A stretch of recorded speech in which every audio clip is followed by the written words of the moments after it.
Saling serang menggunakan batu, anak panah, serta petasan kembali terjadi di Jalan Kandia 3, Makassar.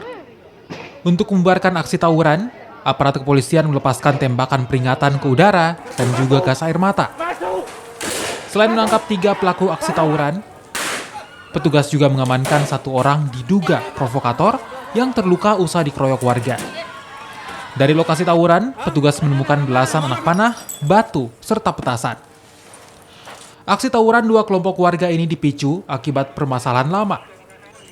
Untuk menghindari aksi susulan, aparat kepolisian dari Patmor Polrestabes dan Polda Sulsel disiagakan di lokasi kejadian. Tim Penindakan Polrestabes Makassar bersama dengan jajaran Patmor Polrestabes Makassar membackup Polsek Bontoala dengan Polsek Talo dalam kegiatan tawuran yang berlangsung di daerah Kandea, di mana pada saat dibubarkan sempat diamankan 3 orang, kemudian 1 yang terkena busur.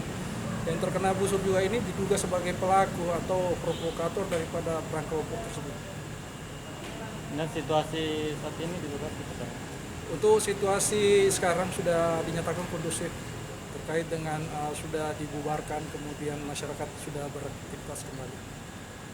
Dan ini diduga perang kelompok ini seperti apa? Adapun perang kelompok yang terjadi di daerah Kandea tersebut adalah merupakan perang yang mana sudah lama berlangsung, di mana pada pelaku-pelaku adanya dendam lama yang masih berlangsung sampai sekarang.